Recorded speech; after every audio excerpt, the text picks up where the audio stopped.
Olhando para a indústria multibilionária de videogames hoje, É uma grande indústria de entretenimento, maior que a cinematográfica.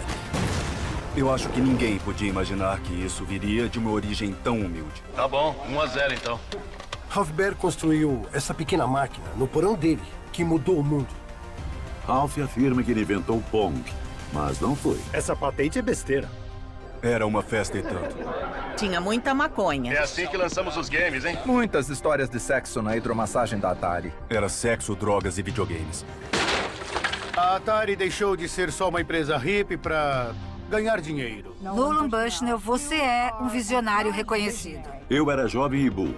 Nunca tinha administrado uma empresa. Todo mundo teve a mesma reação. Do que o Nolan tá falando? Do que ele tá falando? Tinham muitas personalidades fortes em conflito. Sega era o Davi contra o Golias. Nós encaramos a Nintendo. Eu sempre recebia cartas bem chatas do Howard Lincoln. Foi uma grande luta entre duas empresas. Sempre foi pessoal. Eles eram mandões. Não havia nada melhor que o sobe e desce dos primeiros videogames. O mercado do videogame era novo. Era o Velho Oeste.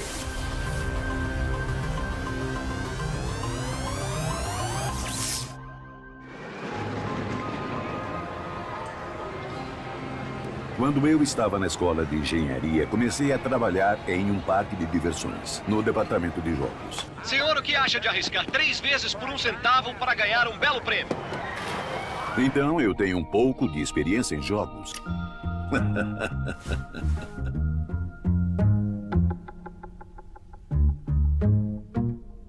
Vamos lá, vamos lá, vamos lá. Quem vai arriscar mais uma vez? Eu tinha uma boa ideia do que as pessoas gostavam, de quanto estavam dispostas a pagar e com que frequência jogavam.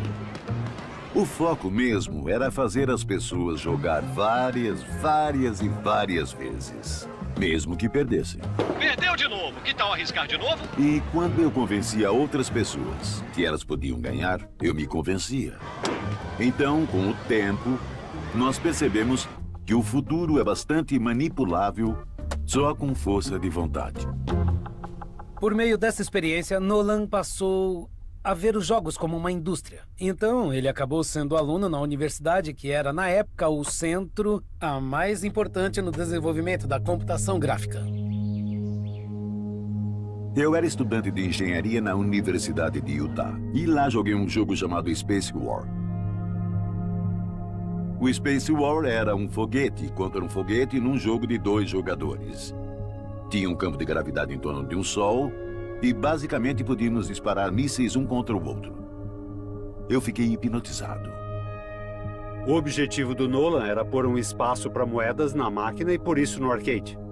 O problema é que precisava de uma máquina de $1 milhão. O Space War foi jogado em um computador de $1 milhão. E a economia do negócio de máquinas operadas por moedas dizia que o máximo que poderia cobrar era cerca de 25 centavos. Vejo que você leva pelo seu dinheiro. Se você gosta desse tipo de coisa... Ninguém conseguia fazer os números funcionarem. E eu disse, quer saber? Algum dia. Do outro lado da Bahia, com suas diversas pontes, os pináculos de São Francisco captam o sol da tarde.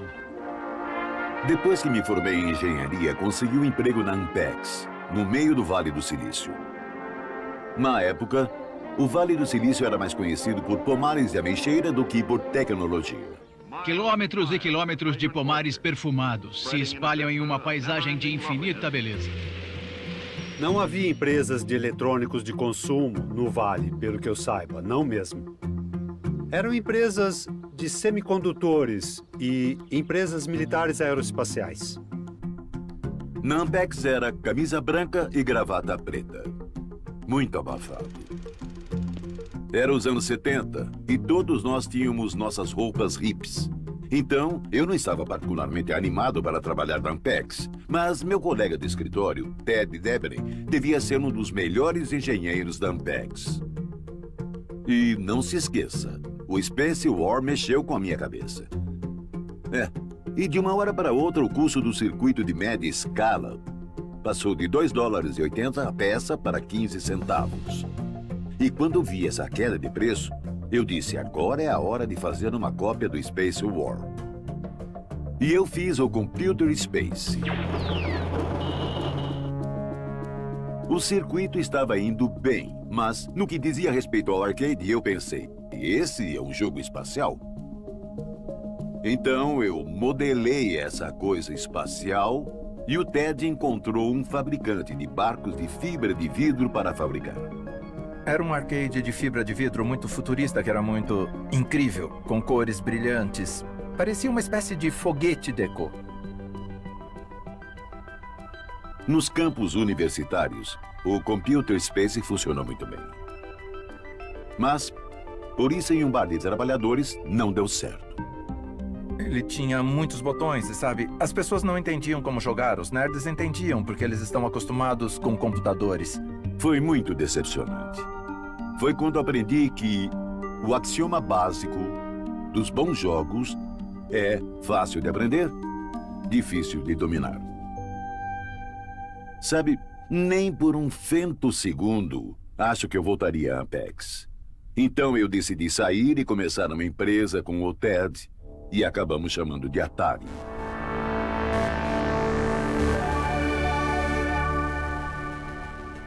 Meu primeiro contratado foi um homem bem barbudo chamado Al Alcorn. Ele era um homem muito brilhante e um anarquista. Achei que a empresa ia falir cerca de um ano e que eu ia voltar a trabalhar na Apex. Esse era meu plano. Aí eu apareci para trabalhar e disse, o que você vai fazer? No primeiro dia em que o Al começou, eu dei a ele uma tarefa de treinamento muito simples. O Nolan descreveu um jogo de tênis com um ponto de movimento, placar de pontos, uma rede e 2 raquetes. Aquele era o jogo mais simples que alguém podia fazer. Eu entendi o que eu tinha que fazer. Se ia vender ou não, eu achava que não. Eu acho que ele fez isso em uma semana. E isso acabou, é claro, virando Pong.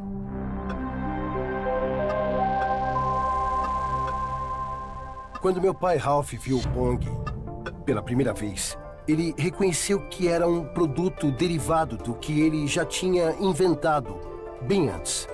Sempre foi bem óbvio que meu pai tinha inventado essa coisa e que era a ideia dele.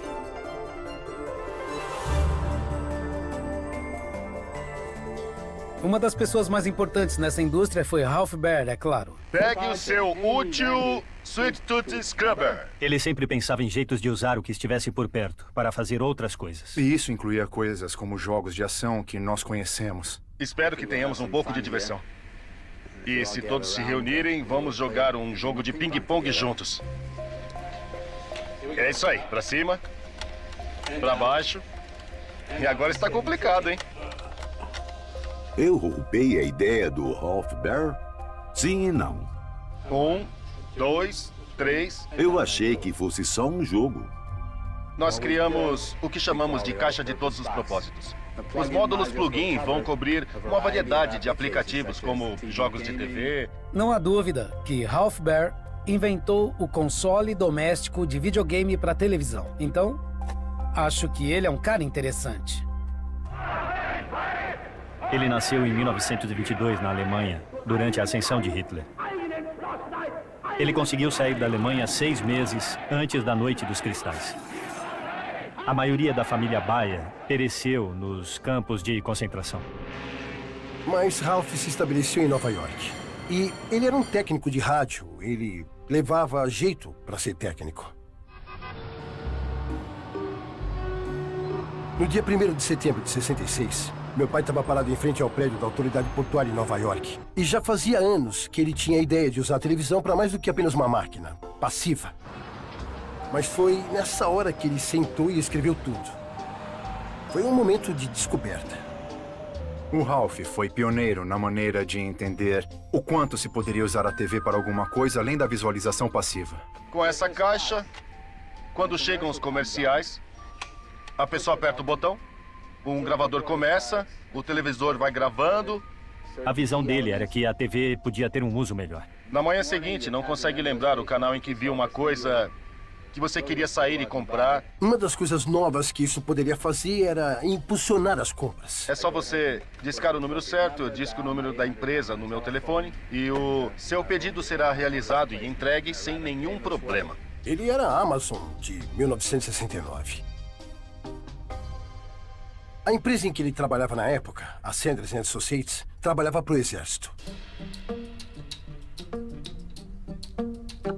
Ele conseguiu fazer a Sanders construir um laboratório. Ele disse, eu tenho uma ideia, me deixa brincar. Naquela época, dava para chamar as pessoas da linha de montagem. Então ele chamou uns caras e disse que tinha um quarto secreto no 6º andar e começou a trabalhar em jogos para televisão. Então ele tinha a sua própria área, com algumas pessoas trabalhando para ele. E acabaram fazendo por conta própria para desenvolver a Brown Box. O protótipo original da Brown Box fazia muitas coisas. Mas o ping-pong, no final, foi a ideia que mais pegou. Meu pai trouxe um protótipo, eu e meu irmão jogamos, fomos as primeiras crianças. Fizemos os primeiros campeonatos e eu ganhei. Eu acho que na gravação tá claro que ele perdeu o tempo todo. Eu derrotei o meu irmão, não importa o que ele diz. Mas a gerência da Sanders decidiu que não era uma empresa de eletrônicos de consumo. Não vamos construir isso.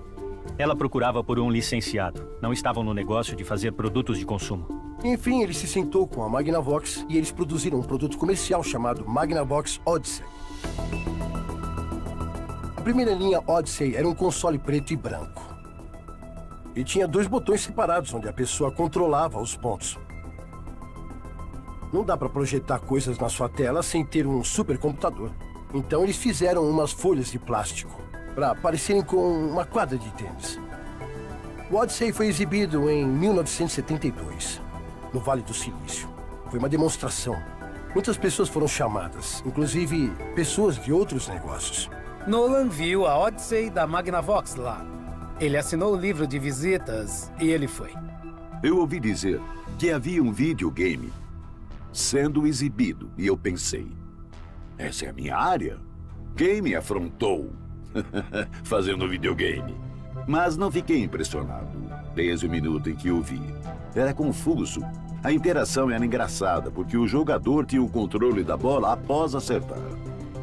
Era sem pontuação, sem som. Para mim, foi um projeto incompleto. Então, eu melhorei isso. Eu o tornei funcional, tornei melhor. O pensamento de que isso ia me causar alguns problemas nem passou pela minha mente. Eu visitei uma demonstração do Odyssey. Não fiquei impressionado. Eu disse, vamos fazer esse jogo e melhorar. A ideia era um exercício. Então, atribuí isso ao Al. Fui para a lousa, desenhei o que queríamos e ele disse, está bem, eu consigo fazer.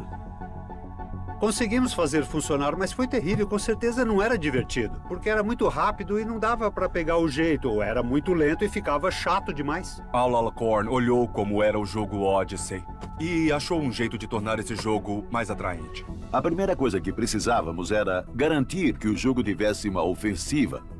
E isso foi criado pelo ângulo em que a bola saía da raquete, dependendo de onde a raquete batia. Foi quando decidimos que íamos aumentar a velocidade da bola após X número de jogadas. Ele disse, tem que ter som. Então eu disse, tudo bem, eu já volto. Fui dar uma olhada e achei alguns sons que já estavam lá no gerador de sincronismo e comecei a usar. Desde então, tem artigos escritos dizendo que o som era brilhante. Acho que isso é hilário.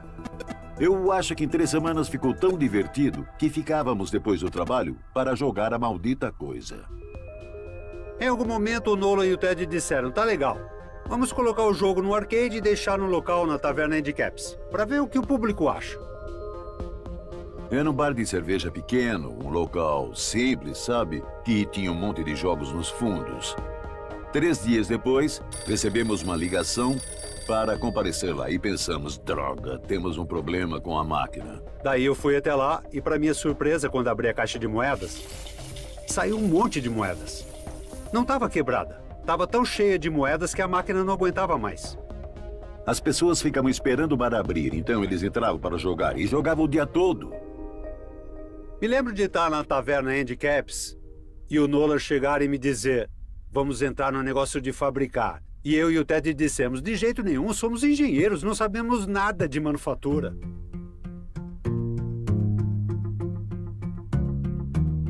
Eu disse, sabe, acho que podemos vender essas coisas.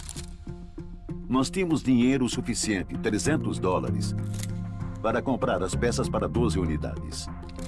E, literalmente, em 3 semanas, nós construímos as 12 e vendemos por $1.000. Eu cheguei no Al e disse, olha, temos que aumentar para 100 por dia.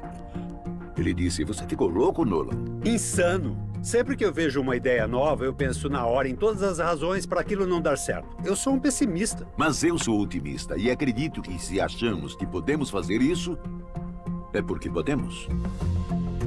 Não tínhamos experiência, não tínhamos funcionários, não tínhamos dinheiro, não tínhamos espaço. Nós alugamos uma pista de patinação antiga. Aquela era a nossa fábrica. Mas como contratar pessoas? A única coisa que ocorreu foi ir a uma agência de empregos para conseguir as pessoas e... o que poderia dar errado? Eu não sabia que todas essas pessoas eram necessitadas. E é claro que não tínhamos previdência. Era uma época louca. Mas, bem aos poucos mesmo, nós começamos a saber o que estávamos fazendo.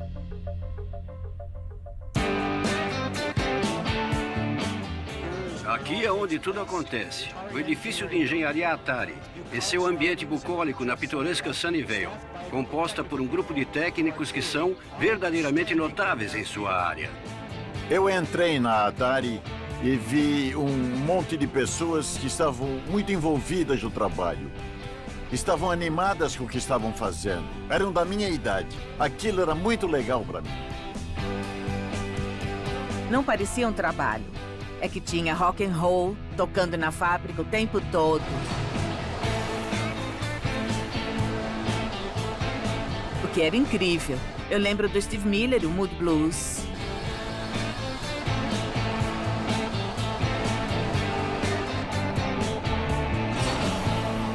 Achávamos que podíamos contratar qualquer um. Não importava o quanto fossem estranhos.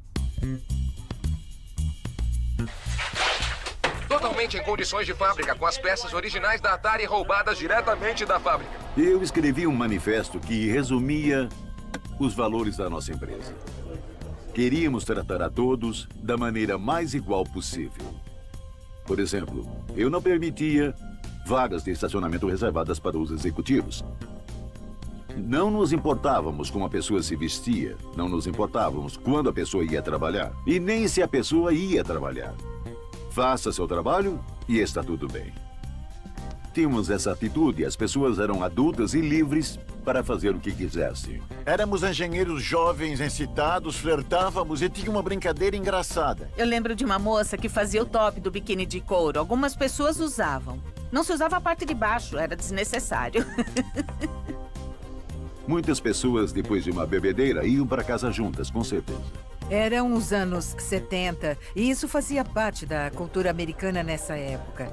Acho que é difícil olhar para isso pelo modo de vida atual, porque era muito diferente de hoje. O que queremos agora? O que queremos agora? Nos anos 70 foi quando nasceu o feminismo. E a Atari abriu esse caminho de certa forma. A Atari tinha uma política de trabalho igualitária. Eu nunca pensei que mulheres ou homens fossem tratados diferente. Eu tinha 48 pessoas comigo uma época e ninguém me tratou de forma diferente porque eu era mulher. Houve também toda essa ideia de cultura de hidromassagem. Uma coisa que, pelo modo de vida atual, pode até parecer meio promíscuo. As pessoas ficavam nuas e entravam na hidromassagem no final de uma festa, sabe? Era meio que normal. Eu acho que foi uma mulher que deu a ideia. Eu fiquei encarregada de escolher as cores das salas diferentes e isso incluía os azulejos da hidromassagem, que eram azul e laranja. Elas tinham o logotipo da Atari no encosto. Eu me lembro do dia em que eu e o Nolan decidimos trazer a hidromassagem. Tinha horas que a hidromassagem ficava trancada com gente lá dentro, então dá pra imaginar o que devia estar acontecendo. Eu nunca fiquei naquela banheira de hidromassagem. Fizemos uma reunião do conselho uma vez na hidromassagem, mas nem pensamos nisso. Olha só esse jogar. Agora ele tá comendo cornflakes. 2, 3, 4. A Atari, para mim, é um conjunto de padrões de como ter uma empresa divertida. A cada 2 semanas, Batíamos a meta, tinha cerveja à vontade. Era pizza e cerveja grátis. Naquele momento, a gente era bem conhecido como o lugar mais divertido para se trabalhar no Vale do Silício. Ficávamos sabendo de histórias sobre a Atari e tinha uma espécie de cultura lendária. Todos fumavam maconha na linha de montagem. O Nolan devia ficar chapado uma boa parte do tempo. Tinha um cheiro diferente no ar. É assim que lançamos os games, hein? É engenharia em ação. Tinha muita maconha. Então, não sei se você conhece aquele papel de seda SD Modiano. Qualquer pessoa na empresa podia passar uma mensagem para qualquer lugar do prédio e ouvíamos... SD Modiano para a sala de conferências. E esse era o código de que alguém queria sair e fumar um baseado. Eu me lembro do dia em que disseram não fumem maconha na frente do prédio. Vão para os fundos. E assim fizemos. Era um ótimo lugar para trabalhar. Eu faria tudo outra vez. Com certeza. Mas sem drogas.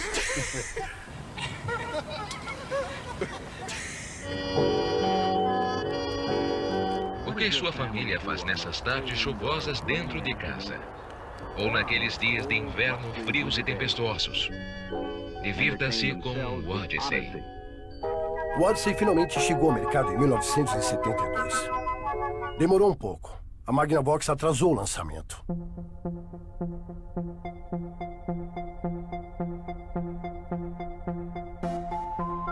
No momento em que saiu, a tecnologia contida nele não estava mais tão atual quanto poderia estar. Eles venderam cerca de 350 mil ou mais dessas unidades. Boas vendas, mas com certeza não estourou. O Magnavox Odyssey não foi um fracasso e nem um sucesso. Meio que por causa da Magnavox. Quer economizar $50 e resolver 2 problemas de uma só vez? Adquira o Odyssey da Magnavox. O Ralph ia gostar se fosse comercializado melhor. Esse valor de R$ 99,95 está apenas por R$ 49,95 quando você compra uma TV Magnavox de 17 polegadas ou maior. A Magnavox fabricava TV e muitas pessoas achavam que iam precisar de uma TV dessas para fazer funcionar o aparelho. Limitaram o potencial. Meu pai ficou muito aborrecido. Odyssey, agora no seu revendedor Magnavox. Eu acho que meu pai achou que eles tinham se comprometido demais. Então, não foi tão bem aceito na consciência da nação da forma que uma coisa nova pode ser. Eu acho que o Ralph se sentiu um pouco negligenciado e deixado para trás. Ele achou que a Magnavox devia estar se esforçando mais e os obrigou a ligar para seus advogados.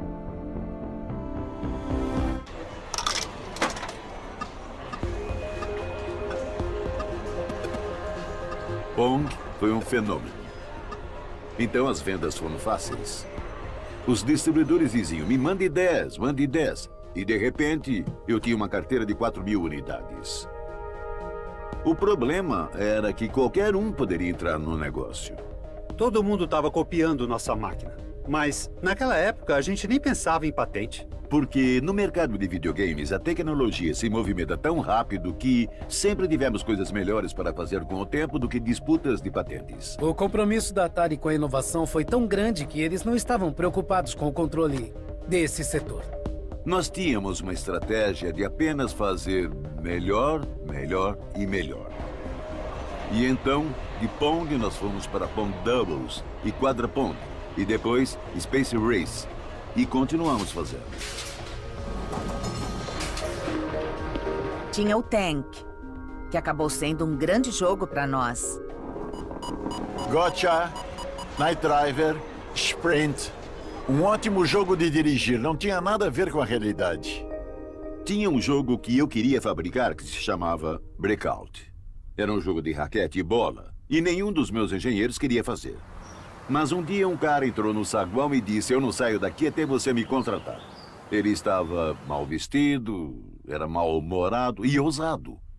Era o Steve Jobs. Eu pedi para o Steve fazer o breakout no turno da noite, porque eu sabia que se o Steve estivesse no turno da noite, o Steve Wozniak viria depois do trabalho na Hewlett Packard. E eu sabia que os dois iam conseguir terminar esse jogo em pouco tempo. E terminaram. Nós dois ficamos acordados a noite toda, 4 noites seguidas. Pegamos mononucleose por isso.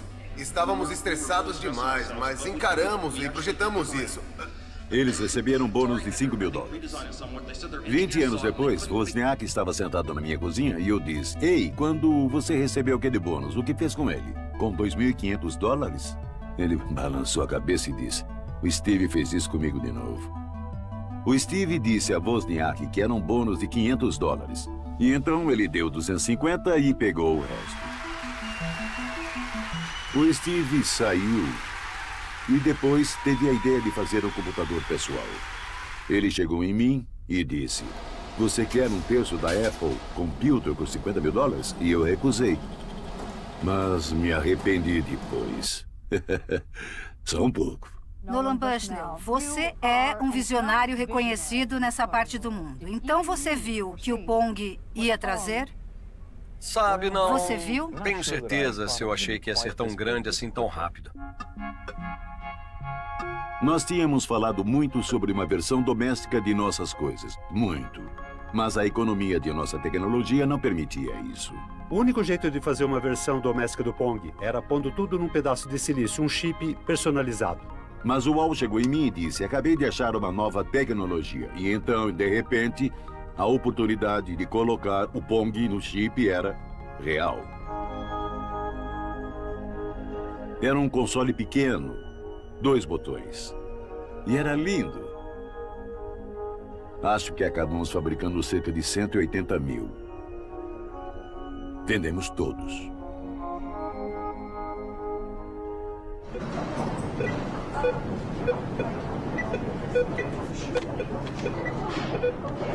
Nesse momento, Ralph Baer ainda era o cara da Sanders Associates, aparecendo com novas invenções, mas o sucesso fenomenal do Pong doméstico não ia passar despercebido por ele. Muitas pessoas, muitas empresas ganharam dinheiro com as invenções do meu pai. Quer marcar, Bill? Vamos ver se você consegue. O que irritou ele foi que outras pessoas levaram crédito pelo seu trabalho. Quer dizer, qualquer um ficaria. Se aproxime, faz um pouco mais rápido. Era muito importante para ele fazer as pessoas entenderem que essa ideia era dele. É claro que Ralph Baer foi quem projetou o primeiro jogo que funcionava. Eu nunca tive nenhum problema com o Ralph até ele começar a alegar que foi ele que inventou o Pong. Ele inventou o Odyssey e era muito diferente do Pong. O Nolan Bushnell está afirmando que inventou o videogame e meu pai ficou ressentido por alguém tentar roubar o crédito. Se o Ralph tivesse sido um grande promotor, um tipo de cara que se engrandece, aí tudo bem, ele teria conseguido bem mais reconhecimento, podia ter ganhado muito mais dinheiro e teria muito mais pessoas atrás dele. Mas ele não era assim. Ralph Baer é o pai dos videogames. O pai dos videogames é uma concepção que considero meio fantasiosa. Eu não sinto nenhuma antipatia pelo Ralph, nem um pouco. Eu acho que ele era um engenheiro analógico brilhante que fez um trabalho muito bom mesmo. Mas em termos de sucesso comercial, sou eu. Ponto final. Acho que eu estava na hora certa, no lugar certo, com habilidades técnicas e percepção nos negócios para lançar uma indústria. O Ralph entendeu que as pessoas podiam jogar na TV. O Nolan descobriu como se divertir. Não me surpreenderia nem um pouco que o Ralph agitou os executivos da Magnavox, dizendo que tinham que ir atrás da Atari. Podia ser os anos 70, mas negócios são negócios e se tinha dinheiro envolvido, eles iam atrás dos infratores. O Nolan Bushnell e as pessoas da Atari estavam mais focados em novas e excitantes ideias para se manterem à frente do público do que tentando proteger as ideias dos jogos. Mas Ralph Baer se sentia muito diferente sobre as patentes. Ele era engenheiro e engenheiros vivem de patentes. O Ralph Baer e a Magnavox mandaram uma carta notificando que eles tinham uma patente sobre os jogos. E, então, eles queriam que a gente parasse de fabricar. Eu achei aquilo enganoso, porque a tecnologia deles era diferente, não tinha nada a ver. Quando li aquela carta, eu disse, essa patente é bobagem, porque era abrangente demais. E a razão dela poder ser abrangente era porque foi o primeiro que tinha sido lançado, era definitivo. Eles estavam afirmando que um ponto colidindo com outro ponto em uma tela de vídeo estava protegido pelas patentes. O Ralph era extremamente bom em fazer anotações. Ele escreveu tudo. O que foi ótimo no final, porque não havia como ele ter conseguido ser bem-sucedido como foi se não tivesse feito isso. Ele conseguia ter uma ideia e escrever tudo na forma descritiva para os advogados transcreverem diretamente nos formulários. Ele foi muito bom nisso. E isso ajudou muito para a decisão pela patente. Os advogados disseram, podemos lutar contra eles, podemos vencer. E o Nolan disse, quanto isso vai me custar? Ah, pelo menos $1 milhão. Eu não queria gastar muito tempo disputando isso, então eu concordei com uma licença paga. Ironicamente, esse acordo foi uma das chaves para o sucesso da Atari. E olha o truque. Eu decidi que íamos pagar, mas apenas uma quantia mínima de dinheiro. E em nosso acordo, exigi que eles fossem atrás dos nossos concorrentes. Então, a Magnavox processou todos os videogames da época. Isso ia enfraquecer os concorrentes e estava me fortalecendo. Sem dano, sem infração. Então, eu não estava tão preocupado com o processo da Sanders Magnavox, porque eu sabia que tinha outras cartas na manga.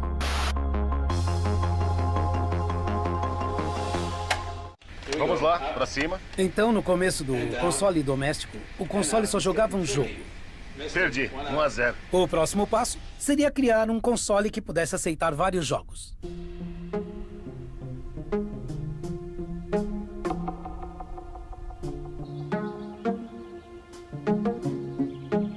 Montamos um grupo de pesquisa em Grass Valley e demos para eles a tarefa de projetar esse sistema. Tudo o que acontecia ali era guardado em segredo. Chamávamos de nosso grupo secreto. Eles trabalhavam em harmonia como um relógio fino suíço. Era uma equipe dos sonhos. Eu fui contratado porque conseguia roteirizar um jogo e projetar chips. E, sem saber qual era a minha missão era ajudar a provar que um projeto programável ia funcionar. O grupo Grass Valley desenvolveu o protótipo para esse videogame doméstico baseado em cartuchos que recebeu o nome de Atari VCS, ou 2600. Foi um ótimo protótipo. O problema era, nós não tínhamos capital o suficiente para lançar isso no mercado da maneira correta. E assim eles procuraram um comprador no ramo de entretenimento. Tenho o privilégio de convidar você para entrar na Atari. Durante os próximos minutos, vou mostrar por que essa é uma empresa tão empolgante e vou contar sobre alguns dos nossos planos para o futuro.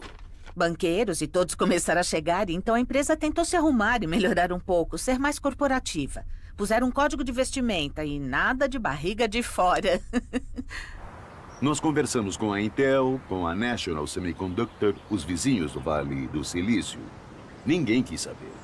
E então, fomos apresentados ao Warner. Um dia eu recebi um telefonema. Estaria interessado numa empresa de entretenimento com tecnologia de rápido crescimento? Isso me soou bem e eu disse sim. E essa foi a minha apresentação à Atari. Eles me mostraram os primeiros protótipos do 2600, que era o videogame programável. Foi um momento de encanto para mim. E eu disse, estou vendo o futuro, ele se chama 2600. E eu disse, é um ótimo negócio. Tivemos uma reunião rápida na casa do Nolan na hidromassagem, onde o Nolan me disse que a Warner ofereceu $28 milhões para comprar a empresa. Minha nossa, aquilo foi de enlouquecer. Eu pensei, de repente vou poder criar mais junto com essa empresa. Foi maravilhoso no começo. Gostei disso, hein? Mas foi um casamento bem estranho, porque aquela era uma empresa pública clássica bem conservadora da Costa Leste. E nós não éramos. A cobra come a arma, então ela come. Tudo bem. Depois ela desce e engole. E a cobra fica com uma cauda maior. Ela é uma devoradora.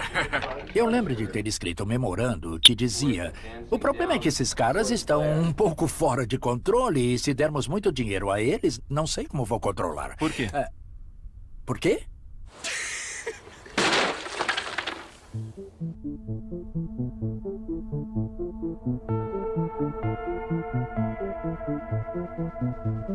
Eu acredito que não houve um entendimento por parte da Warner sobre a agilidade que a tecnologia se movia. E que uma peça inovadora da tecnologia hoje é lixo em 3 anos. E eu senti que precisávamos começar a trabalhar imediatamente na substituição do VCS. Eu acho que era 1978. Fazíamos reuniões orçamentárias em Nova York em dezembro. Estavam todos da Warner na sala, todos da empresa, todos os setores. Em algum momento, o Nolan disse: temos que começar imediatamente a próxima geração do VCS. Se livre de todo o inventário. Acabou. E eles disseram: acabamos de comprar. Por que faríamos isso? Olha, não era uma nova tecnologia. O VCS tinha só 128 bytes de RAM. Não é nada. Eu queria vender o máximo de VCS o mais rápido possível e começar a nova tecnologia. As pessoas da Atari ficaram me olhando. Achamos que você soubesse como funciona. E todos tiveram a mesma reação. Do que o Nolan está falando? Do que ele está falando? Eu fui chamado para o escritório do Steve Ross, que é o diretor executivo da empresa, na manhã seguinte. O Steve estava meio em pânico e me disse: o cara que comprou a empresa disse que acabou tudo, mas aos berros. E eu disse: Steve, você não sabe do que está falando. Na minha opinião, em 26 de dezembro, não vai ter nenhum 2600 em nenhuma prateleira, nenhuma loja nos Estados Unidos. E se for verdade, esse negócio está prestes a decolar. Se não for assim, nós estamos ferrados. E é claro, foi uma loucura para comprar. Era o produto mais desejado. Atenção, compradores. O videogame com cartucho está disponível. Obtenha 9 cartuchos, 187 jogos. Ei, eu quero um Atari. Desculpe, só sobrou o da amostra. Não, George. É meu. A Atari decolou como um foguete. Foi a empresa que se expandiu mais rápido na história dos Estados Unidos naquele momento. Naquele período de 6 meses após termos comprado a Atari, a divisão de consumo começou a crescer. Há 3 anos, a indústria de videogames era praticamente desconhecida. Agora está produzindo um dos itens de consumo mais quentes da época de Natal. O 2600 foi um dos grandes negócios. Foi um incrível negócio. O Manny conseguiu suprir 2 anos a mais do que eu jamais imaginaria. Mas isso não quer dizer que eu estava errado. Claro que eu estava certo. O Manny estava certo. Ele pensou direito. Eu não errei naquilo. Talvez por 2 anos. Com certeza houve confrontos entre o Nolan e o Manny. Era um lugar que desrespeitava as regras e a empresa estava crescendo. Não dá para administrar uma empresa distribuindo dinheiro a rodo num lugar desordenado. Eu acho honestamente que foi difícil para o Nolan desistir. Bem aos poucos, muito aos poucos, houve uma situação de desilusão. Aquela não era mais minha empresa, eu não era o arquiteto-chefe, o principal fundador disso, o dono da empresa. Eu tenho lembranças vívidas de reuniões gritantes. O Nolan teve um desacordo violento com a direção das coisas. Não é que ele fosse um chato. Ele era, às vezes. Mas o Nolan tem 100 ideias por minuto e acredita que são todas maravilhosas. Mas não são. Às vezes, algumas são muito boas, mas ele ama todas como se fossem filhas. Ele não sabia administrar um empreendimento tão grande como esse se tornou. E ponto. Fim de papo. Que se ferrem. Minha missão era encontrar uma supervisão madura. A Warner teve uma relação com um cara chamado Ray Kassar. E eles disseram que ele podia ser perfeito para essa divisão de consumidores. E o contratamos, porque o Ray tinha o tipo de experiência em termos de negócios que faziam sentido para mim. Nós, do laboratório, podíamos ver que a coisa não estava indo bem. O Nolan foi transferido das operações do dia a dia, promovido, por assim dizer, para presidente do conselho. Não sei como o Ray Kassar foi escolhido para ser o encarregado. Ele não entendia sobre a indústria de videogames, nada. O Ray tinha sido o diretor executivo de uma empresa de tecidos. Parecia que o Ray não entendia nada. Deixa eu explicar os engenheiros da Atari. Um dia eu estava no prédio da engenharia, no banheiro masculino, em pé no mictório, e vi um par de pés descalços ao meu lado. E tinha um cara que estava de sunga. Eu saí e disse: quem é esse? Esse é o fulano de tal, ele não gosta de roupas. Se administra os engenheiros assim. Nolan entendia isso. Até eu entendia isso. Mas isso não deixava o Ray confortável. Eu refleti sobre os erros que cometemos na Atari, porque cometemos uns grandes. Mas o maior erro do Ray, eu acho, foi a completa desconexão. Ninguém gostava dele. Ele não era um deles. Diziam que o Ray Kassar era um idiota. O Ray queria ter uma sala de jantar executiva, vagas de estacionamento para os executivos, o que conflitava com o DNA da empresa. Boa tarde, vindas da Atari. Sabe, tudo estava indo mal para mim. Meu grupo de serviços de marketing é responsável por obter visibilidade máxima para os videogames. Devemos levar em consideração a facilidade de compreender o objetivo do jogo. Foi desagradável. Estavam transformando a Atari parecida com Nova York, como uma empresa corporativa. O que acabamos de mostrar são alguns programas que são preparados na Atari para nosso crescimento futuro. Para manter esse crescimento, continuaremos a expandir nossos programas de publicidade. Havia cada vez mais uma mentalidade de nós contra eles. O Ray pensou que eu era um lunático descontrolado. E eu achei ele um idiota pomposo. Ele estava sozinho destruindo nossa cultura corporativa. O formato que a empresa ganhou não era mais divertido. O Nolan disse, nós queremos sair. E saíram. Naquele momento já tinha passado dos limites e ficamos felizes. Eu disse, me demito, e me disseram, não, você está demitido. É a mesma sensação de um pai sendo expulso de casa. Foi essa a sensação e eu não sabia a razão porque ninguém sabia o motivo. Foi triste ver ele ir porque, em nossa opinião, ele era o pai daquilo também. Foi como se parte da família tivesse sido afastada. Mas, muito em breve, todos eles teriam uma surpresa parecida.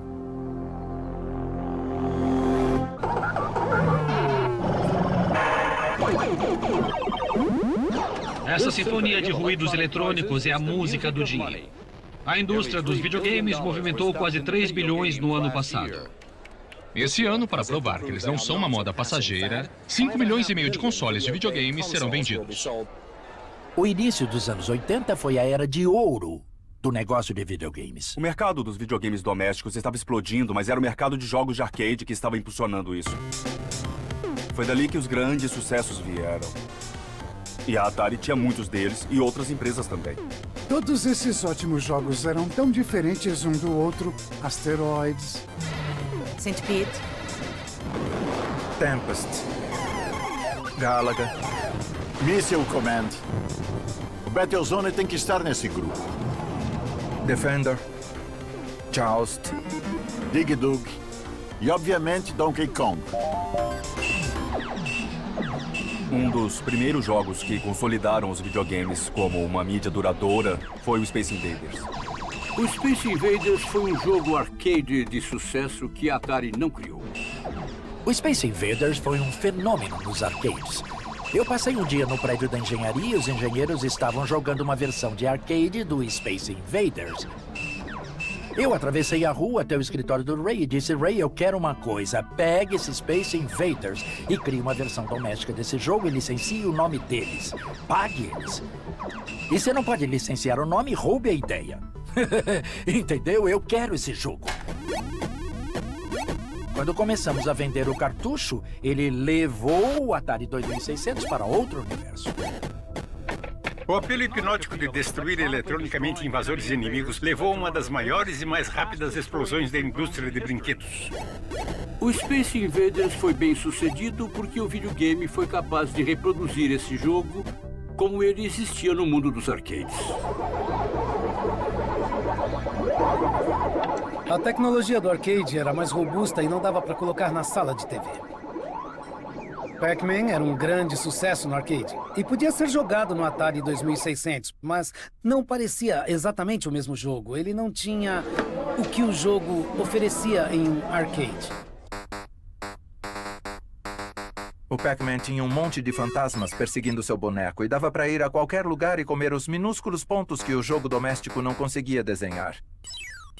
E ganhou a reputação do que as pessoas chamam de Pisca-Man. O Atari 2600 tinha muitas limitações nele. Era um sistema muito primitivo para a época. O Atari 2600 estava vivo ainda 10 anos após seu lançamento. Então a tecnologia era bem antiga e o resto do mundo estava melhorando, criando um hardware melhor e mais rápido. A Atari ainda estava usando tecnologia antiga, quando eles poderiam estar inovando com um novo hardware. Praticamente em todos os jogos que fizemos no Atari 2600, tivemos que criar alguma técnica de programação que fazia alguma coisa que não estava programada. Esperávamos que o 2600 vendesse bem por 3 anos. Vendeu por 12. Porque os programadores se mostraram muito mais espertos do que esperávamos que fossem.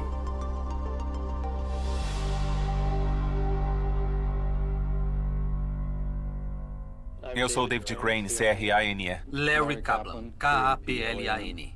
El Miller. M-I-L-L-E-R. Bob Whitehead. Eu fiz parte de um grupo de 4 caras que disseram, espera um pouco, dos 20 jogos mais vendidos, 2/3 deles foram criados por nós 4. Nós sentamos na frente do Ray Kassar e dissemos, os jogos que fizemos renderam $60 milhões no ano passado e estamos recebendo salários de 24 mil, achamos que não é justo. Nós queríamos ter uma fatia, alguma coisa, um royalty, um bônus. E o Ray olhou para nós da mesa dele e disse, esses produtos são da Atari. O cara na linha de montagem é tão importante quanto o diretor, porque se ele não montar o jogo, a empresa não consegue vender. Na Atari, nós não gostamos muito de falar sobre quem criou o quê. É porque nós queremos tornar o jogo superstar ao invés do programador. E por que vocês não deviam ganhar o crédito se criaram o jogo? Olha, porque é um produto corporativo, tá bem? São jogos da Atari. Torna mais uma imagem corporativa se a pessoa está comprando produtos Atari. Naquele momento sabíamos que estava acabado na Atari. Vocês 4 estavam na Atari quando decidiram sair? Trabalhamos juntos na criação de jogos e decidimos que queríamos sair e tentar alguma coisa por conta própria. Decidimos que iríamos produzir, fabricar e publicar nossos próprios jogos. E foi assim que acabamos fundando a Activision. Mas a Atari tinha um monopólio. Os únicos cartuchos que funcionariam no console da Atari eram os cartuchos da Atari. A Atari manteve sua primeira máquina como segredo. Eles não contavam a ninguém como funcionava. E não recebiam bem desenvolvedores terceirizados para fazer alguma coisa funcionar na plataforma. Então, antes de poder fazer o jogo, tivemos que fazer a engenharia reversa do 2600. Isso é uma coisa que eu fiz, num quarto do meu apartamento.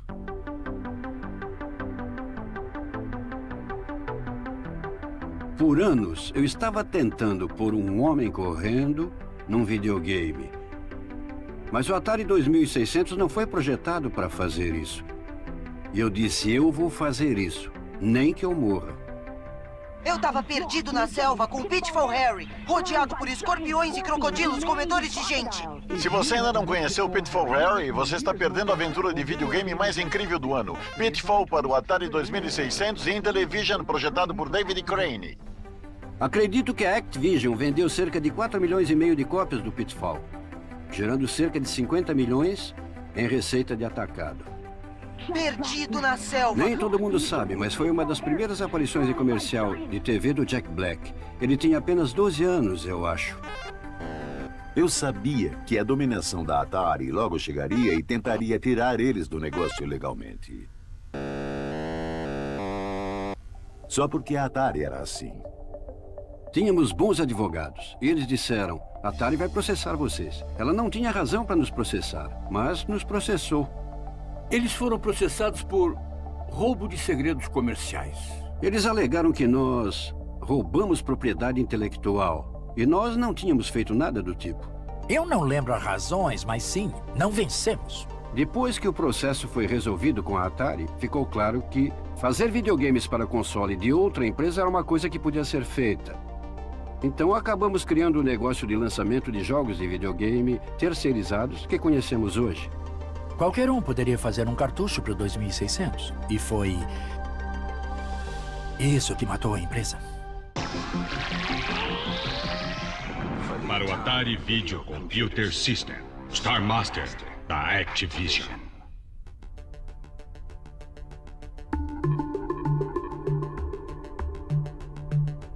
Após o processo da Activision, dezenas de empresas entraram no negócio. Da noite para o dia, havia 30 empresas fazendo videogames para o sistema Atari 2600. Eram todas jovens startups pegando programadores de esquina. As pessoas que lançavam esses jogos conseguiam ter um grande lucro vendendo lixo. Jogos como Lost Luggage, até mesmo o Quaker Oats, começaram a ser jogos do Atari 2600. Teve o lendário Cursed Revenge, que era essencialmente estuprar mulheres indígenas. Basicamente era isso. Espera, nosso videogame é para crianças, o 2600, e não tínhamos controle. Esquece a qualidade, o conteúdo estava fora de controle. A Atari tinha jogos péssimos como o ET.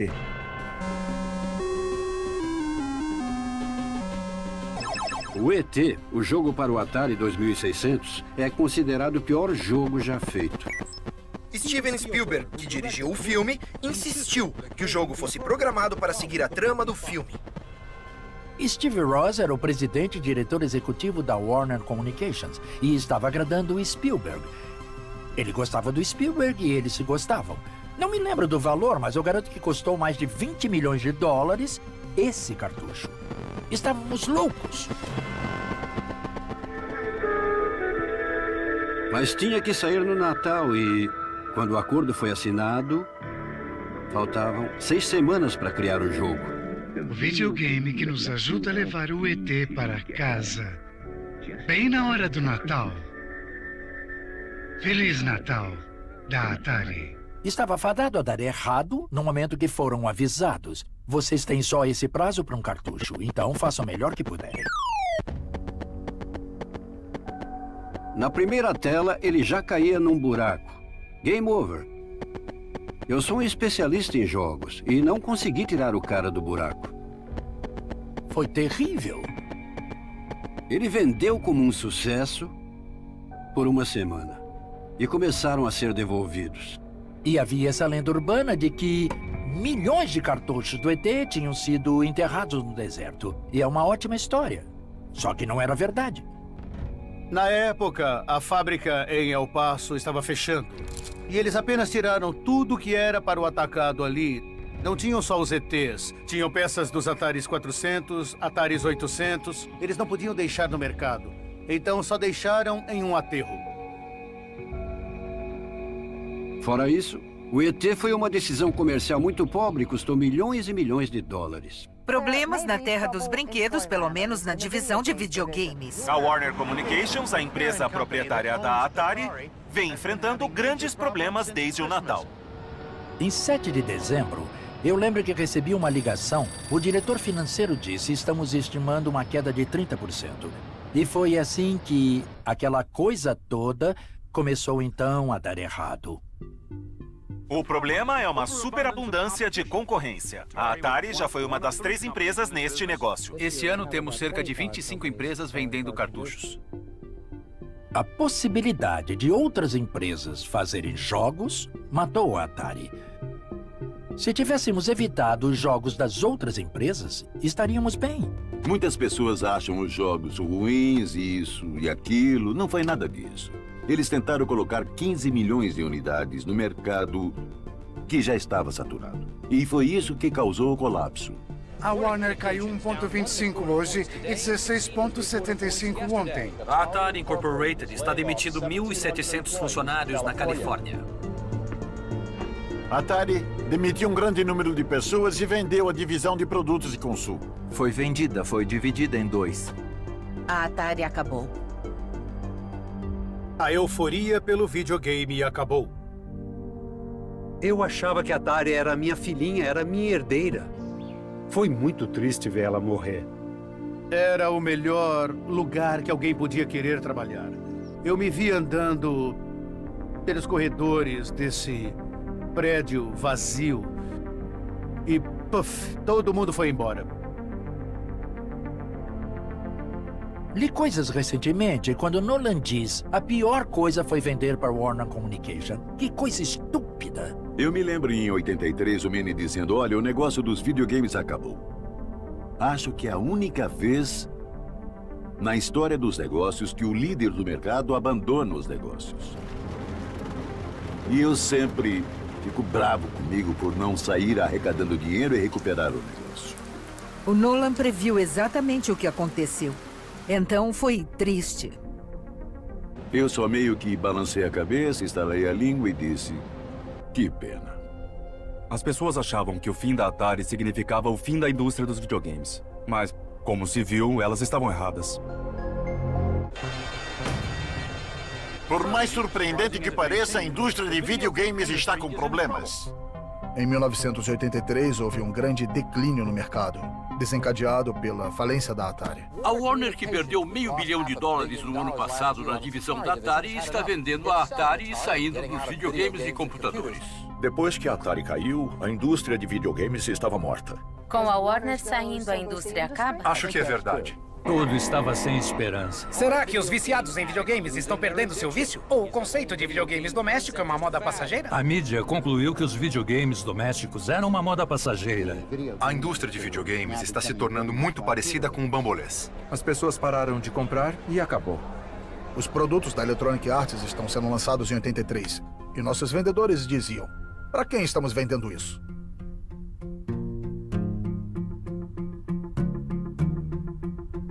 Ao mesmo tempo em que houve esse colapso nos Estados Unidos, o mercado de videogame doméstico no Japão estava pegando fogo, com a introdução do Family Computer System da Nintendo, ou Famicom.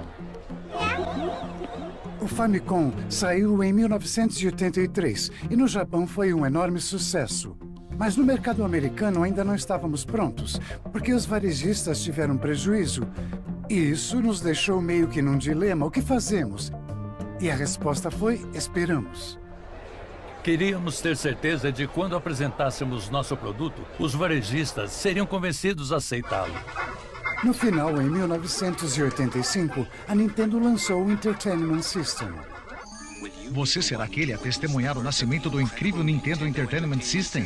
O único a jogar com Robbie, o extraordinário vídeo robô, pilhas não incluídas. Eles o lançaram como um robô. Robbie o robô. Robbie o robô era um acessório que funcionava com o Nintendo Entertainment System. Na realidade, era o presente de grego. Todos nós sabemos que o robô não era tão fantástico. Mas permitiu que a Nintendo fosse até os varejistas e dissesse: nós temos essa coisa nova legal. Não é um video system, mas é um entertainment system que usa tecnologia e faz todas essas coisas. O Nintendo Entertainment System vem como Hobby, pistola Light Gun, console, 2 controles, Gyromite e o Duck Hunt. Sabíamos de cara que depois que desse certo, o Robbie robô ia sair de cena.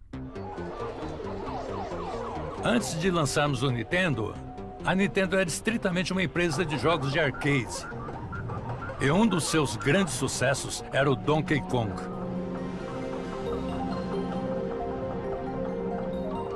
A Nintendo se concentrou em fazer jogos que eram profundos e interessantes e atraentes, porque eles tinham esse prodígio lá. Donkey Kong foi criado por um funcionário muito jovem, Shigeru Miyamoto.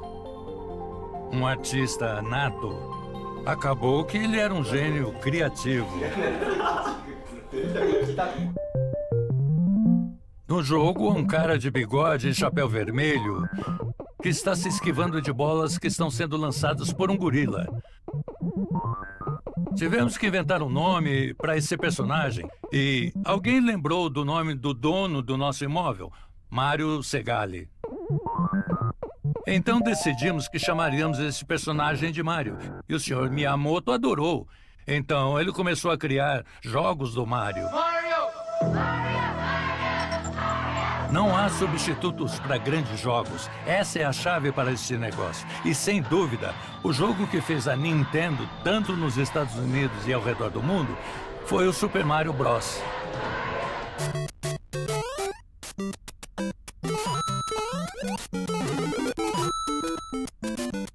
Muitas pessoas consideram o Sr. Miyamoto como o verdadeiro Steven Spielberg dos videogames.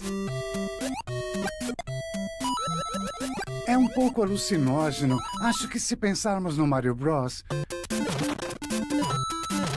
o fato dele colocar isso na tela, acho que é uma prova do nível de conforto criativo dele, que ele estava disposto a expressar, com coisas tão aleatórias e estranhas. E ele destilou em só um pequeno cenário dentro do jogo, o que o tornou tão cativante.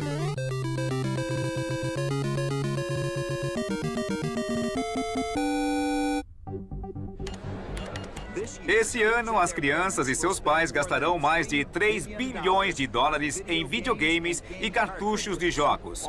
Quase 90% desse valor vai para a Nintendo. Rapidamente nós percebemos que os videogames não estavam mortos e as crianças ainda estavam amando jogar. As vendas decolaram. Clamavam pelo produto e não dávamos conta de abastecer as prateleiras. Voleibol? Esgotado. Mike Tyson tá esgotado. Tá tudo esgotado, moço? Pois é, tá tudo esgotado. Em 1986, sabíamos que tínhamos um mega sucesso nas mãos.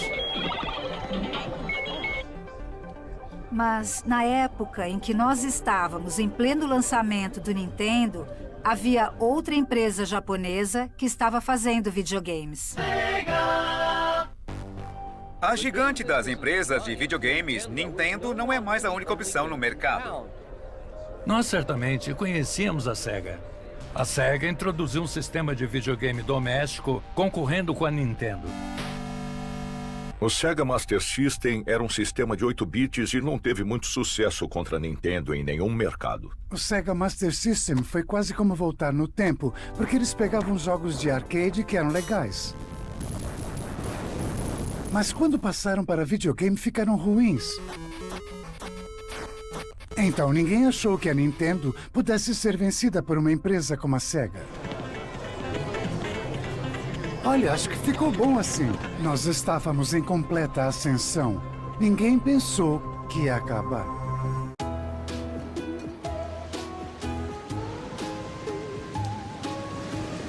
Eu estava no Havaí. Eu tinha sido recentemente diretor executivo da Universal Matchbox. Tínhamos vendido a empresa para a Taiko.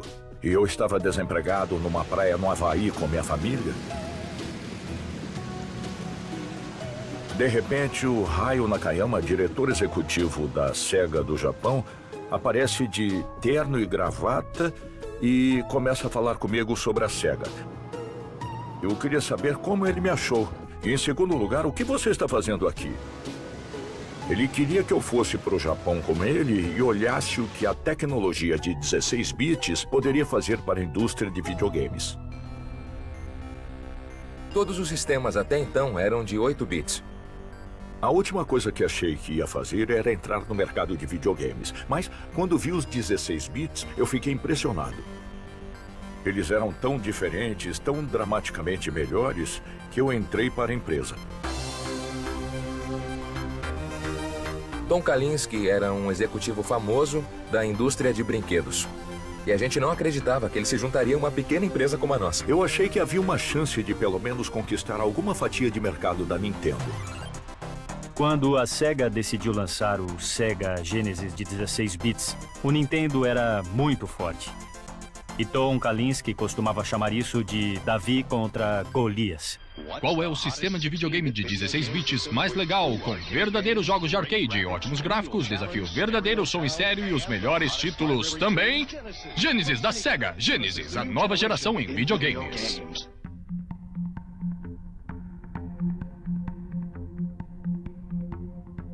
No final de 86, a Nintendo tinha 100% do mercado de videogames domésticos nos Estados Unidos. A Nintendo não queria apenas criar uma plataforma que, como a antiga Atari, poderia ser destruída por jogos ruins de segunda linha. Tivemos que descobrir um jeito de manter os jogos ruins ou jogos que não controlávamos fora do nosso sistema. Eles queriam controlar tudo. E eles queriam decidir se aprovavam os jogos com antecedência e aprovar a versão final depois de testar pessoalmente. Foi, de fato, um modelo financeiramente desafiador. A resposta da Nintendo foi tratar os jogos com rigor. Eles controlavam o mercado da produção até a venda. A Comissão do Comércio Americano ainda está investigando acusações que a Nintendo monopolizou a fatia lucrativa do mercado de jogos para videogames. Eles queriam saber como os jogos iam se chamar, eram rigorosos sobre isso. Eles eram mandões. Eu não me vejo como um mandão. Não acho que a Nintendo tenha sido mandona. E funcionou no sentido de que o negócio de videogames não entrou em colapso. Na verdade, cresceu. Não fizemos nada de errado aqui. O que fizemos nos últimos 3 anos e meio foi recriar sozinhos uma indústria que já estava morta. Ressuscitamos o negócio de videogames domésticos. Muitas das outras empresas se ressentiam com o jeito que a Nintendo estava mandando nelas, e estava claro que precisávamos do apoio de empresas menores. E uma das mais importantes que eu podia ver era a Electronic Arts.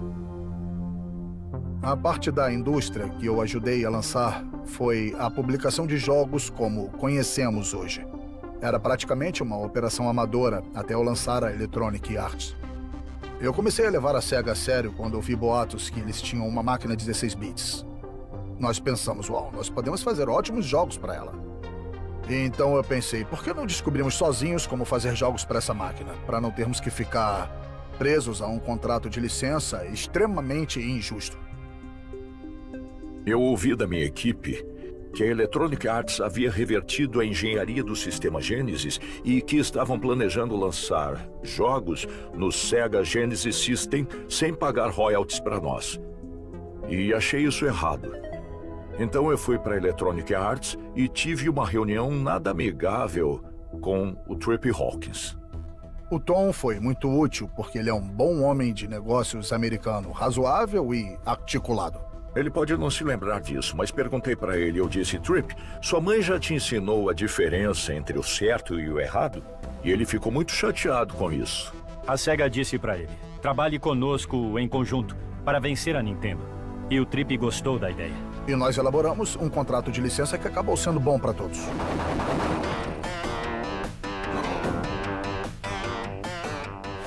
O acordo com a Electronic Arts nos ajudou a convencer outras empresas de jogos a entrar na batalha contra a Nintendo e dissemos para eles que podiam fazer jogos para o Sega Genesis. E a Nintendo não ficou feliz com isso. Eles estavam tão presos no jeito deles que até ficou muito fácil derrubar eles. Mas precisávamos de um personagem que pudesse competir efetivamente com o Mario. Como a Nintendo sempre dizia, o nome do jogo é o que vale. Um jogo pode mudar o destino da empresa. Se eu tiver que mencionar apenas uma razão da SEGA ter tido sucesso, é o Sonic the Hedgehog.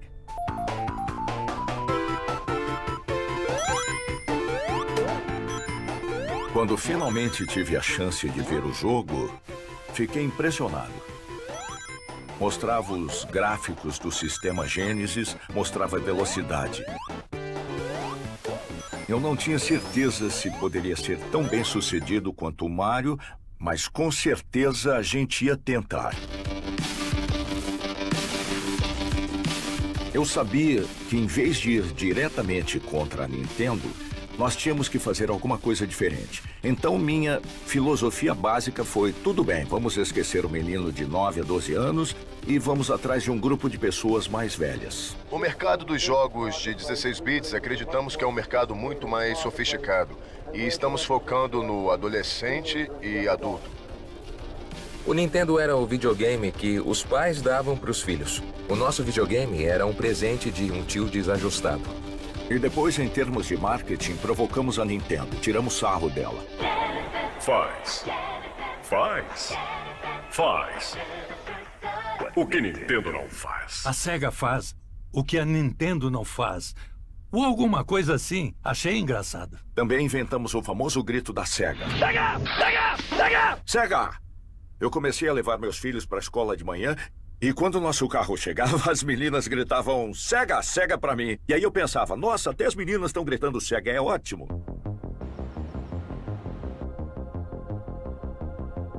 Nós tínhamos o objetivo de vencer a Nintendo.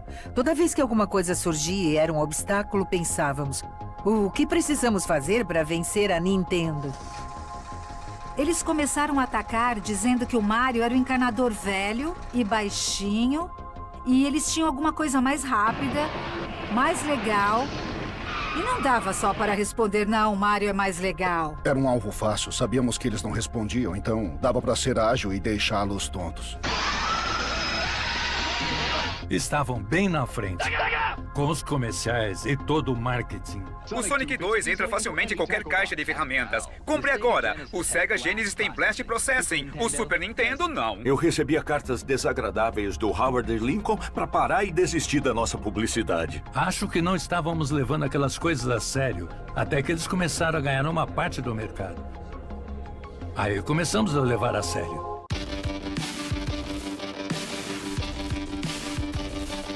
O ambiente de trabalho na SEGA era muito divertido. Éramos uma daquelas empresas que tinha uma mesa de ping-pong, brincávamos com armas Nerf um contra o outro. Nesse sentido, éramos um retorno aos dias da Atari. Nós tínhamos uma grande variedade de personalidades. A Nintendo, por outro lado, era velha e chata. Éramos conservadores. A Nintendo era administrada como um exército. Atenção, vocês têm que fazer o exame oral e têm que fazer o teste oral. E a SEGA parecia mais um parque de diversões. Eu acho que não tem um jeito mais claro de mostrar a diferença entre a atitude da Nintendo e a atitude da SEGA do que Mortal Kombat.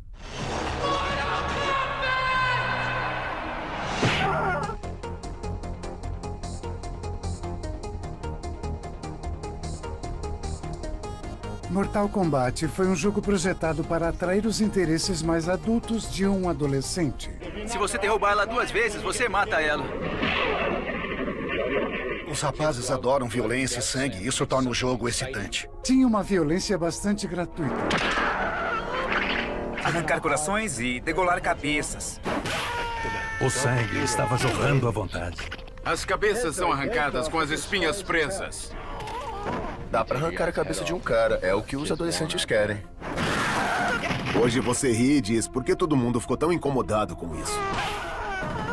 O problema é que foi o primeiro jogo que continha sangue. A empresa Acclaim decidiu publicar tanto para o Sega Genesis quanto para o Super Nintendo. E quando dissemos para Howard Lincoln, eles fizeram uma revisão e disseram, não sei se combina com nossa filosofia. Estávamos muito preocupados com o tipo de conteúdo dos jogos. Tínhamos nossas próprias diretrizes internas para o que era aceitável e concluímos que não poderíamos permitir sangue na versão da Nintendo. Howard disse, vocês têm que deixar o sangue verde. Então dissemos, claro, vamos fazer o sangue verde. É isso que você quer, Howard? Vamos fazer o sangue verde. Todos sabiam que era bobagem. Eu achei que a Nintendo só estava querendo censurar mesmo. Na SEGA a gente podia dizer, ei, a gente deixa as pessoas verem o sangue vermelho. E eles não. O Super Nintendo tem uma versão mais tenra do Mortal Kombat. Mas alguns acreditam que o esforço da empresa em abrandar o jogo vai acabar com a maioria das vendas. Nós claramente fomos classificados como videogame legal, e isso era uma coisa que a SEGA nunca tinha sido antes. Recebemos 3 vezes mais pedidos para a versão da SEGA do que para o Super Nintendo. Foi muito bem mais sucedido no sistema SEGA e fez dela uma companhia mais sucedida durante esse período do que a Nintendo. Eles ganharam de nós. Mortal Kombat criou uma febre no mercado no que diz respeito às vendas, mas também chamou muito a atenção dos pais. Com certeza, estou preocupada. Estou preocupado porque afeta diretamente o comportamento dos meus filhos. Eu estou muito preocupada e há um jogo em particular que parece ser muito violento. Ele se chama Mortal Kombat. No final, a discussão chegou ao ponto em que o Congresso decidiu dar uma olhada na violência do jogo. Acho que é hora de traçar um limite.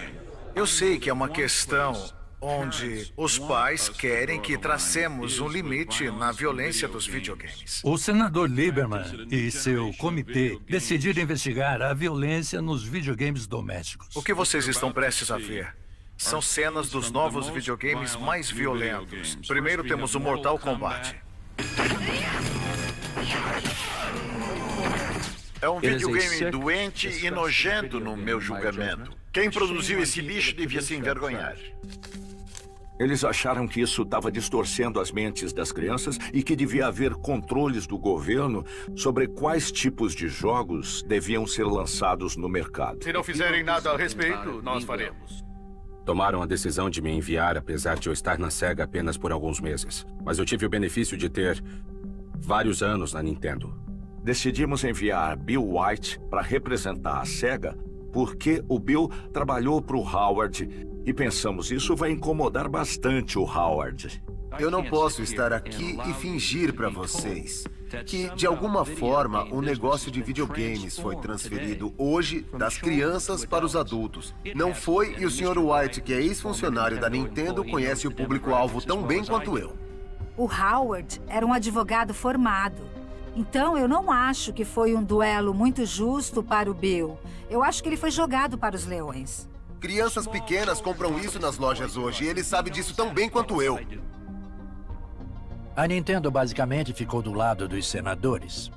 Howard Lincoln apresentou a Nintendo como sendo a companhia perfeita. Ele fingiu ser literalmente santo. Mas então o Bill White pega um rifle... Uma metralhadora de fogo rápido. E diz, do que está falando? Olha essa metralhadora que vocês têm. Que usa a mesma tecnologia e, pelo que sabemos, com vários jogos disponíveis. E eles... Esse produto não tem nenhuma classificação para sugerir que os produtos... A Nintendo produz o que você disse? Sim. Devo dizer que, para mim, isso parece uma arma. Tentamos mostrar para os senadores a ideia de que nem todos que jogavam videogames eram crianças. E que não se tratava disso. A média de idade do Sega Genesis é de quase 19 anos. E menos de 30% tem menos de 13 anos. Todos acharam que eram crianças pequenas brincando com suas mães. E não eram. Obrigado, Sr. Lincoln. O senhor não é perfeito, mas está tendo uma visão melhor do que a concorrência. Eu acho que o comportamento da SEGA é o mais questionável aqui nesses jogos que nós estamos falando, então... Não foi um bom dia para a SEGA. Eu fiquei muito bravo com Howard por causa do posicionamento dele, então trocamos algumas mensagens desagradáveis. Mandei um poema para ele. Rosas são vermelhas, violetas são azuis. Você teve um dia ruim, Tom, que peninha.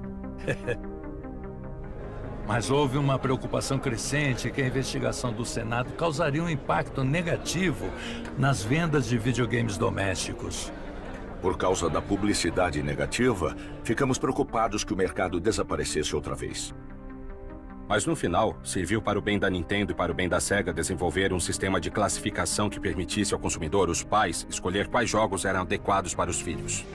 Ele ajudou a estabelecer que existem diferentes tipos de jogos que são apropriados para diferentes idades ou diferentes gostos, e as classificações codificavam isso para toda a indústria. Foi uma coisa boa. O mercado de videogames cresceu substancialmente. Isso nos ajudou a ampliar o mercado para ir atrás do público mais velho que agora disse: "Ah, é? Tem coisas aqui nesses tais de videogames que nos atraem também."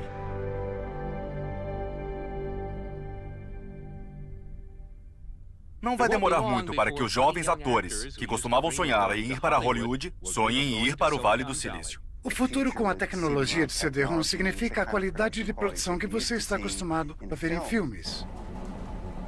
No início dos anos 90, ficou muito claro que o CD-ROM ia ser a direção dos jogos no futuro. Porque era possível fazer um videogame parecer um programa de televisão com imagens de filme e vídeo em movimento. Os cartuchos custavam $45, mas no CD-ROM dava para colocar todos esses dados por $1,80 na época. Soubemos que a Nintendo ia trabalhar com a Sony no desenvolvimento do próximo sistema de videogame usando a tecnologia de disco óptico da Sony. Quando a gente soube que a Sony estava em parceria com a Nintendo, pareceu o fim de tudo. Como a SEGA ia poder competir com esses dois gigantes juntos? Eu estava na feira de eletrônicos de consumo em Las Vegas, quando todo mundo esperava ouvir o anúncio da união da Sony e da Nintendo. Acho que havia uma expectativa de que faríamos alguma coisa com a Sony. Mas a Nintendo tomou uma decisão comercial. Eu me lembro de anunciar essa decisão e sabia que era um choque.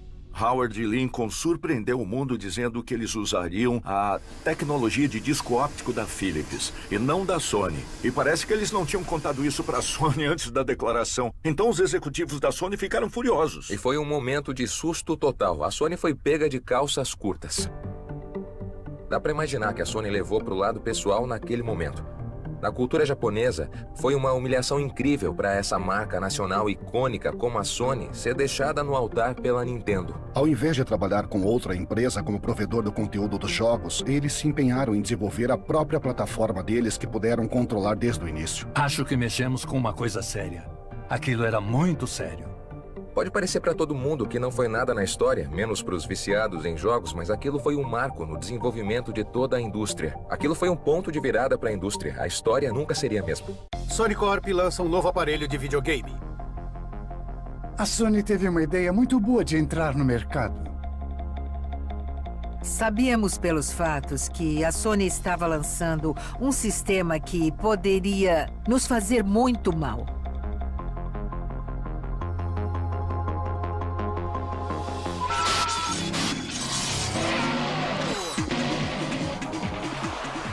Os cabos estão prontos.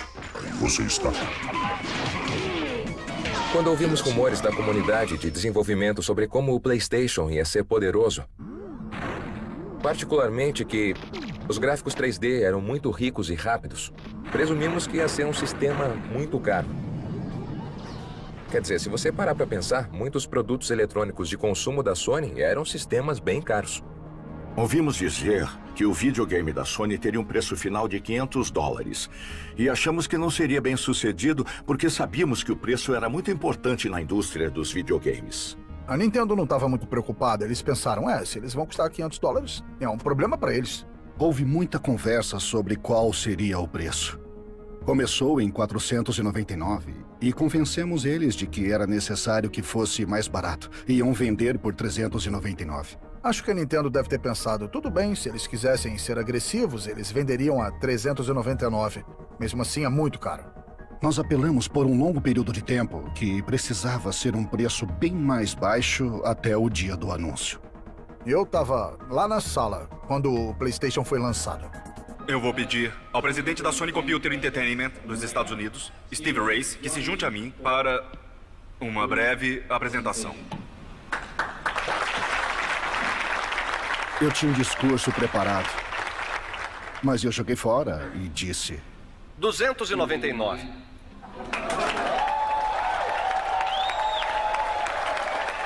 Ele disse 299. Aí houve um suspiro. E esse foi o discurso mais curto na história dos negócios ocidentais, eu acho. Que merda. Que merda. Queríamos que eles dissessem merda e que soubessem que estavam em apuros e que queríamos jogar. A gente nunca achou que esse poderia ser o preço. Houve pânico no escritório. Sabíamos que íamos entrar numa guerra. Eles mudaram toda a natureza do negócio. A Sony foi uma verdadeira destruidora. A Sony eliminou a Sega de ser uma concorrente de hardware e marginalizou a Nintendo. E aí, encanador bigodudo, seu pior pesadelo chegou. Eu tenho uma pequena surpresa pra você aqui. Ambientes tridimensionais e orgânicos exuberantes. Como se sente, amigo? Como se os seus dias estivessem contados? A Nintendo meio que ficou na pior por vários anos. A Nintendo, no final, conseguiu voltar e lutar. Mas para a SEGA foi o fim. A SEGA lutou com toda a força, é claro. Não podemos desistir, mas no final, nossa derrota foi muito óbvia. Foi a sentença de morte da SEGA. As decisões começaram a ser tomadas pelo Japão. E eu estava recebendo ordens de fazer coisas com as quais eu não concordava. Estava cansado de não poder tomar mais minhas próprias decisões para a SEGA dos Estados Unidos. E foi aí que eu me demiti da SEGA. Kalinske deixa o cargo de CEO da SEGA. Quando eu soube que o Tom tinha se aposentado, eu enviei uma carta para ele. Querido Tom, fiquei triste ao saber que está deixando a SEGA. Você fez um ótimo trabalho nos últimos 6 anos, aumentando a participação do mercado da SEGA às nossas custas. Permita-me desejar a você muita sorte em seu novo empreendimento. Tudo de bom, Howard Lincoln, presidente da Nintendo dos Estados Unidos. Fiquei muito comovido com essa carta. Eu senti que era uma mensagem apropriada para enviar a um concorrente digno. Eu nunca considerei isso pessoal. Foi apenas uma grande luta entre duas empresas. Tiramos o chapéu para Tom Kalinske. Ele fez um ótimo trabalho. Foi uma grande luta. No final das contas, tivemos melhores jogos e mais dinheiro. É incrível pensar que o meu pai trabalhou duro lá no porão dele e a sua intenção não era estar em livros de recortes. Ele só queria construir alguma coisa legal. Ele só queria se divertir e acabou virando um negócio. O Ralph não foi reconhecido por muito tempo, mas a sua ideia se transformou em uma indústria de $100 bilhões. Por que eu não ficaria feliz com isso? Como pode ver, tem um botão horizontal aqui. Quando a pessoa faz alguma coisa por paixão, puramente impulsionada pelo desejo e pela crença sincera em um sonho, e ela ainda não sabe o que vai acontecer, e aí dá certo, não existe sentimento melhor. Agora existem milhões de pessoas trabalhando no ramo de videogames e tenho orgulho do fato de termos criado uma indústria. Todo mundo estava criando alguma coisa nova. Era o futuro e dava para sentir isso no ar. Parecia, sabe, uma lenda. Tivemos verdadeiros empreendedores, pessoas empreendedoras procurando a próxima novidade e se esforçando ao máximo para desenvolver jogos. A época do Nolan foi uma época de descobertas. O Nolan gosta de dizer que não passa a vida olhando para o passado. Pensar em como estou triste com o fato da Atari ter sido ferrada por idiotas não é tão importante quanto um novo produto inovador. As ideias são, na verdade, a parte fácil. Qualquer idiota já teve uma boa ideia tomando banho. São as pessoas que vão trabalhar nelas que importam. Eu acredito que a melhor vida é quando você trabalha com muito esforço. Faça o que quiser. Faça com todo o seu coração.